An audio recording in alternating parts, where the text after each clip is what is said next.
Allora, io di base vorrei proiettare un video, sono una decina di minuti, però voglio accennare prima un passaggio, perché non mi permetterei mai di parlare di Antonio Simonosa dal punto di vista politico, dopo aver sentito Giustiano e professor Casula. Invece mi voglio occupare di un aspetto che riguarda più quelli che sono, diciamo, le mie competenze. Io vivo proprio facendo video, proprio il mio lavoro, e mi sono trovato quindi studiando Antonio Simonosa a studiare la parte di Antonio Simonosa in cinema e verificare che non può il tutto essere definito come una semplice passione, perché nel momento in cui vai a studiare Antonio Simonosa in cinema ti rendi conto che c'era un preciso progetto dietro questo impegno cinematografico, e il tutto per fortuna si può ritrovare anche grazie a certi passaggi di Fiorenzo Serra, che ci fanno capire come dall'incontro, perché in quel momento stiamo parlando degli anni 30, Simonosa si trova a Firenze per studiare architettura. Lui è già al quarto anno, mentre Fiorenzo Serra è al primo anno, però non di architettura, sempre di biologia, se non ricordo. Comunque in una serata, descritto così da Fiorenzo Serra in maniera anche abbastanza pittoresca, si confidano il loro grande amore, cioè il cinema, e da lì la sera stessa Antonio Simonosa invita Fiorenzo Serra: lo sai che qui a Firenze si può fare del cinema? Perché? Perché c'era il GUF, che corrisponde proprio giovani universitari fascisti, cioè in quel periodo sappiamo benissimo, da lì nasce, poi nascerà in seguito anche tutto il famoso movimento neorealista italiano, con i grandi Rossellini, Visconti, eccetera eccetera. Cioè era un modo per tutti gli appassionati di cinema e coloro che studiavano cinema, c'era diciamo il fascismo aveva capito perfettamente, sapeva che i mezzi di comunicazione sarebbero poi diventati così fondamentali come poi in seguito accadrà, e quindi c'era la possibilità per tutta una serie di futuri cineasti di poter utilizzare una serie di macchinari e attrezzature che non erano chiaramente nella disponibilità di tutti. Così fa Antonio Simonosa e Fiorenzo Serra, così fanno tanti altri, e quindi iniziano a entrare nel mondo del cinema e entrarci non dalla porta di servizio, ma insomma dalla porta principale, perché oltre alle solite cose di Antonio Simonosa iperattivo in tutti i settori, come architetto, come politico, ma iperattivo anche come cineasta, perché scrive contemporaneamente diverse sceneggiature, e questo, diciamo, può ancora rientrare sotto l'aspetto della passione. Secondo me invece diventa più interessante approfondire due passaggi: uno, la forma utilizzata, perché si può dire voglio fare cinema e posso decidere di fare cinema con tutto il rispetto per fare commedie, o comunque per fare un cinema più leggero, oppure un cinema che andava ovviamente magari all'ora. Antonio Simonosa invece fa una scelta di campo molto precisa dal punto di vista tecnico. Allora, innanzitutto stiamo parlando di un uomo molto colto sotto l'aspetto proprio cinematografico, perché Antonio Simonosa ha tutta una serie di informazioni che sono non per tutti, cioè nel senso che Antonio Simonosa conosce già molto bene il cinema russo, che è quello che poi ha fondato, cioè ha formato tutti. I grandi montatori russi come Pulovkin, Eisenstein, eccetera, sono il suo pane quotidiano. Lui è un grande estimatore di Fritz Lang, eccetera, quindi conosce perfettamente quel tipo di cinema e lo ama tantissimo. E quando poi si mette a fare cinema, innanzitutto si mette a fare documentari, non fa un cinema per la massa, ma fa un cinema che io vorrei definire militante, cioè nel senso che, per esempio, il suo primo documentario è L'Armata Grigia, che comunque, sai, fa il primo documentario tra l'altro documentario prodotto dal GUF, cioè prodotto dal fascismo, e lui fa un documentario che parla degli spazzini di Firenze, quindi c'è la giornata degli spazzini di Firenze. Siamo quindi in quello che poi successivamente verrà definito neorealismo, quindi fa un cinema non degli studios, non un cinema prodotto a Cinecittà o comunque con i set, ma fa un cinema di strada, interessandosi della vita, quindi in questo caso degli spazzini. Scrive altre sceneggiature di altri documentari che purtroppo invece non si realizzano. Quindi il primo aspetto, allora la forma neorealistica, quindi si occupa di un cinema povero, un cinema di strada. Secondo passaggio fondamentale, che purtroppo passa così insomma un po' dimenticato, è che nella fase dove lui a un certo punto ha proprio deciso di utilizzare questo mezzo, di trasformarlo proprio nella sua attività, cioè lui vuole vivere il cinema, non è che vuole fare ogni tanto il cinema, cioè lui vuole proprio entrare nel mondo del cinema quindi fa l'aiuto regista in Bengasi, eccetera, cioè entra anche in altre produzioni e vede proprio le produzioni cinematografiche dall'interno, però c'è la guerra di mezzo, si interrompe questo processo, lui farà il cinema operatore, quando riparte, cioè il tutto dal 1946, tenta 2 operazioni che per me, appassionato, malato di cinema, e appassionato e malato di Antonio Mossa, me l'hanno, diciamo, come dire, mitizzato ancora di più. E sono le cose su cui poi adesso ho basato questo breve filmato, che è un'intervista al figlio Pietro, che tra l'altro parentesi mi saluta e dice non ho potuto venire qua. E cosa sono? Sono principalmente un passaggio. Lui aveva un grande sogno, siccome fa l'aiuto regista di Genina in Bengasi, lui cerca, finita la guerra nel 1946, di convincere Genina a occuparsi di fare un film legato alla disamministrazione di Orgoso, quindi un grande film sulla Sardegna. Purtroppo questo film non si realizza perché, un po' per gli stessi motivi, quando Simone Mossa non gli piace più, prende e va e stacca anche col suo maestro Genina, perché Genina era interessato all'argomento ma era interessato più ad altri aspetti, mentre invece l'obiettivo di Simone Mossa era quello di fare un film che diciamo in qualche modo riabilitasse la visione dei sardi. Perché? Altro passaggio fondamentale. Siamo nel 40, la televisione deve ancora arrivare, quindi tutto ciò che comporta anche la televisione. Ma Simone Mossa sa già bene cosa saranno i media e l'importanza e l'utilizzo dei media. Quindi un passaggio fondamentale per lui è, capisce in quel momento l'unico diciamo audiovisivo, per un termine posso utilizzare, in realtà l'unico mezzo era il cinema, e il cinema prima dei film aveva degli spazi dove generalmente in qualche modo diciamo si faceva spessissimo anche propaganda, e lui sa che cosa vuole dire entrare all'interno di quegli spazi, quindi pensa e progetta una cosa che secondo me sarebbe stata veramente eccezionale. Purtroppo questa cosa non si è diciamo realizzata, nonostante pare che esista, cioè l'abbia messa in atto, cioè la Sardinia Pictures. Qual era il compito della Sardinia Pictures? Praticamente una casa di produzione, la Sardinia Pictures, cioè una casa di produzione destinata proprio alla realizzazione di una serie di documentari, però dentro c'erano Simone Mossa, Fiorenzo Serra, altri due se mi sfuggono, comunque sono 2 sardi.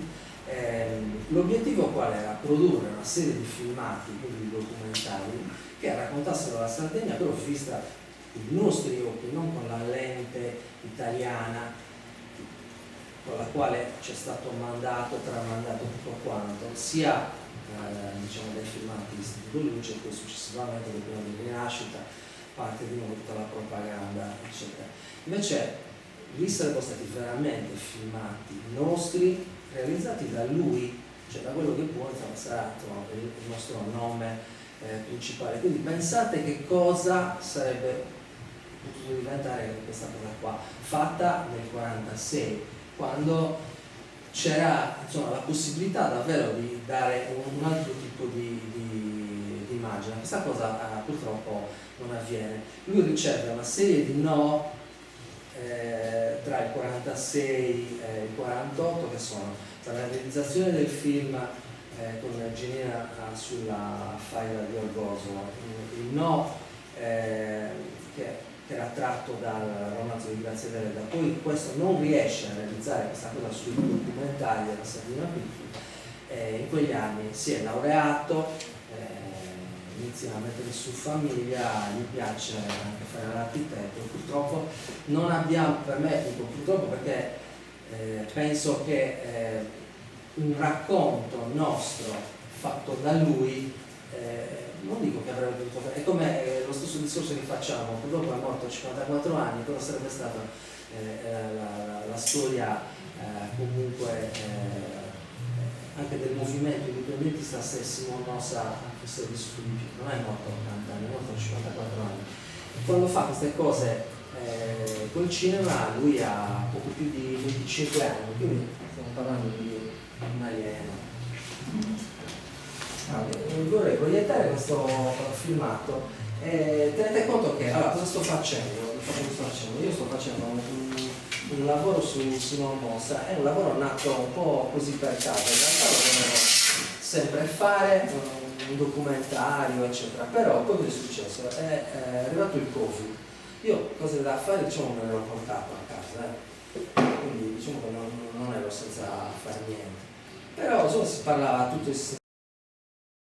tutta una roba negativa eccetera, bisogna impegnare qualcosa di positivo. Allora mi sono messo a pensare a questo progetto su Simon Mossa e in quel momento non potevo fare riprese perché eravamo tutti segregati in casa. Allora mi sono messo a registrare videoconferenze o a fare videochiamate, ho chiamato anche il professore, poi qualche altro amico mi ha aiutato, anche il professore Giordano. Insomma, ci sono una serie di interviste e l'obiettivo sarà metterle in rete, una serie come se fossero delle puntate per aiutare la diffusione del pensiero di Simon Mossa. Questo nello specifico invece è un approfondimento su questa parte legata al cinema.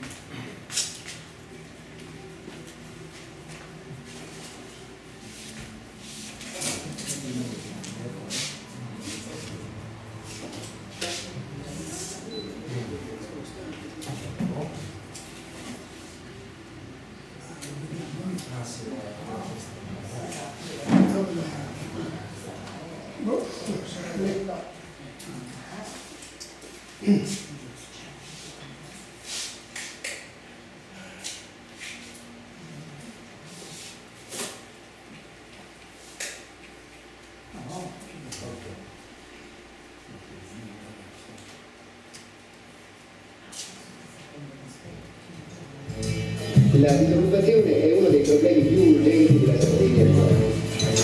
Il piano di rinascita ha tra i suoi primi obiettivi quello di assorbire rapidamente tutta la manodopera disponibile in nuove zone. Vorrei però, prima di salutarvi, ricordare qui tra voi Antonio Simon Mossa, fautore di un sardismo più teso e più radicale di quello che era allora diffuso in Sardegna. Negli anni 60, con l'industrializzazione dei tontini, con il turismo garaldino, con le basi militari, con l'asservimento della stampa rovelliana. È da ricordare che nel programma quinquennale che era da poco approvato sono previsti 70.000 posti nuovi di lavoro, soprattutto nel settore industriale. Posti di lavoro non si intende stabili, cioè non legati ad opere pubbliche che anche se di rilevanti dimensioni dopo qualche tempo lasciano di nuovo la manodopera disoccupata. Simon Mossa l'ha visto chiaramente.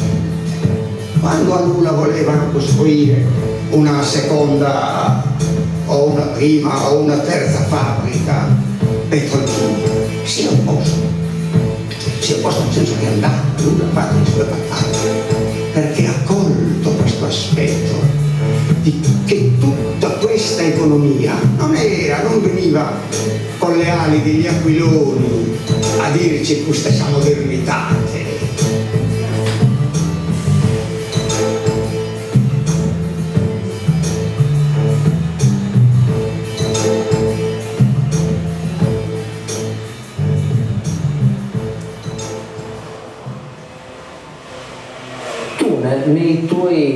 Nelle tue fantasie di figlio, te lo sei immaginato tuo padre il regista di cinema?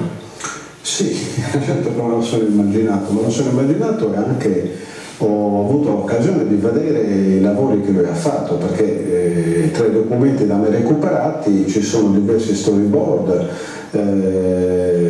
svariate sceneggiature, alcune appena abbozzate, ma teniamo presente che nel 40 con una sceneggiatura completa lui ha vinto l'editoriale del cinema per il Cinegruff con un soggetto che si intitola Vento di terra.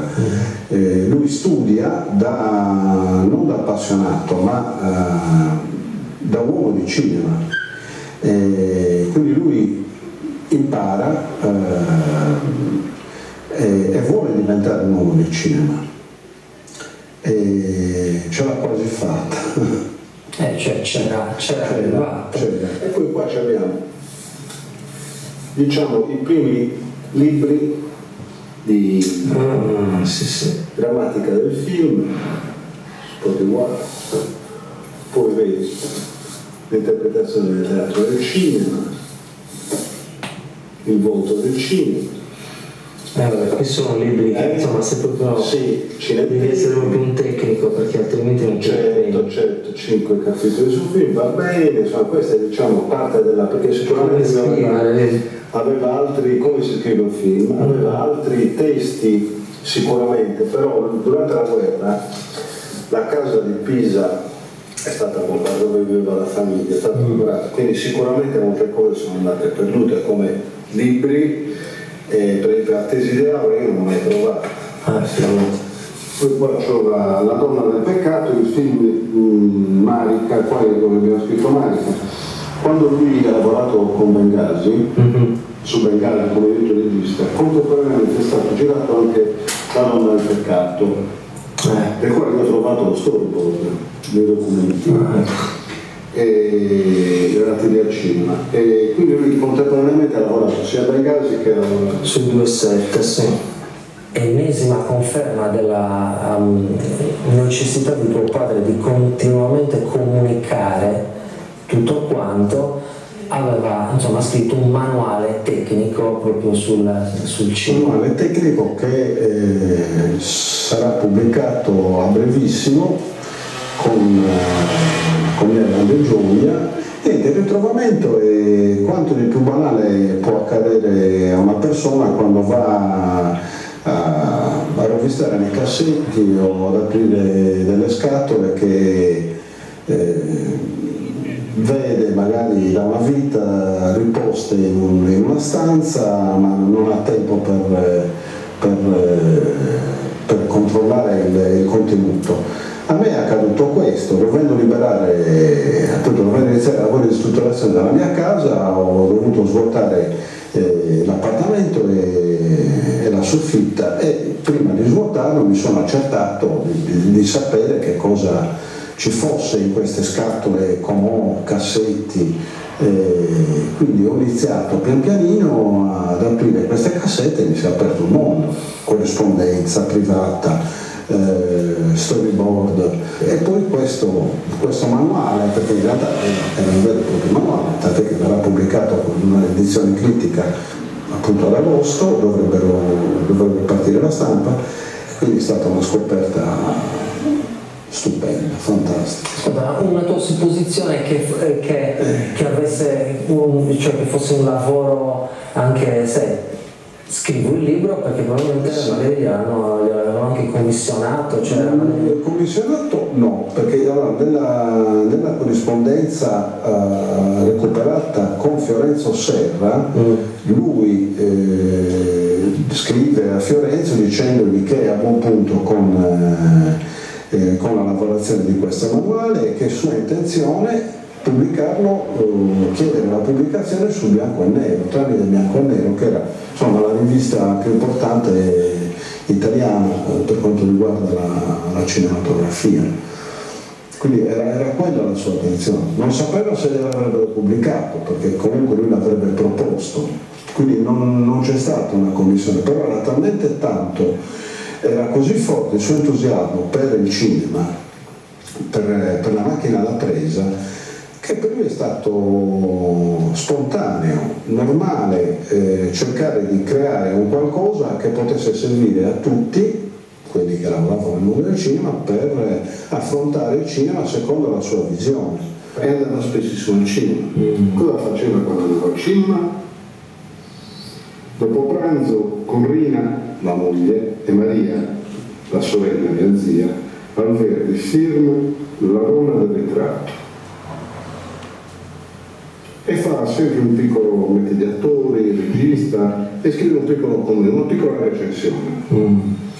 Da notare, 4 domenica, sabato 3 al Verdi, Dottor Jekyll e Mr. Hyde, Victor Fleming, con Spencer Tracy, la Turner, eccetera, eccetera.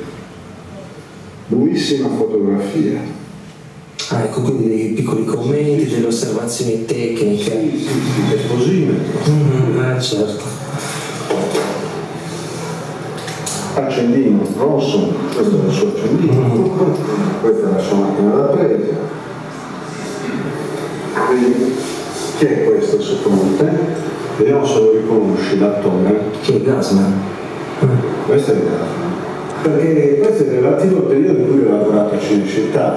Non mi chiedere cosa ci fa, perché non ho la propria idea. Fa sempre con il cinema insieme, vedi, queste sono tutte attrici.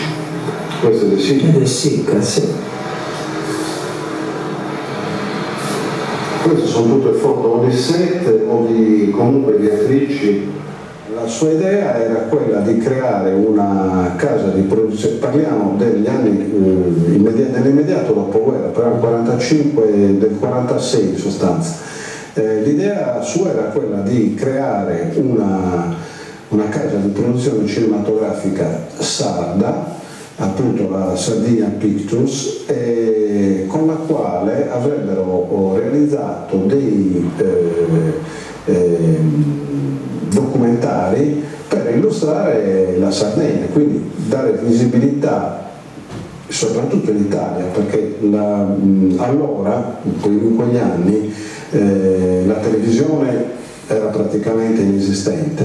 L'unico metodo per far conoscere una regione era tramite il cinema. Esistevano dei filmati che venivano trasmessi tra il primo e il secondo tempo al cinema allora, dove venivano rappresentate un po' di costume, politica, e quindi era un modo per pubblicizzare la nostra terra. Sì. Però io questa cosa ci tenevo molto a sottolinearla, perché è un'informazione grande questa della Sardegna Pictures, perché noi sappiamo, come hai detto tu adesso, che la Sardegna passava in questi spazi. Sono dei filmati che sono stati commissionati dove c'è un racconto un po' particolare, dove la visione della Sardegna è una visione comunque con gli occhiali italiani. Ecco, magari un racconto della Sardegna vista dal punto di vista dei sardi poteva essere, sarebbe stato un bel passo.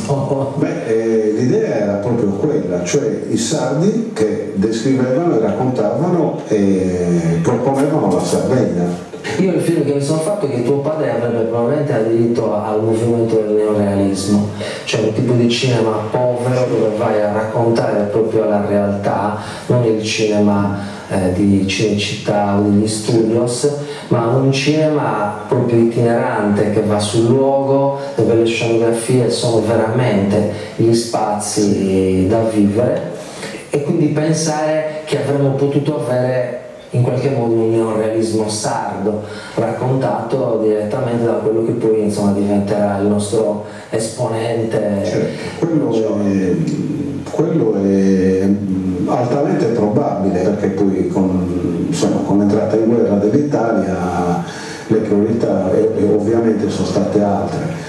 Però l'Armata Grigia in effetti descriveva la vita degli spazzini di Firenze, era praticamente il resoconto dalla mattina al tramonto, dall'alba al tramonto della vita dei turbini di Firenze.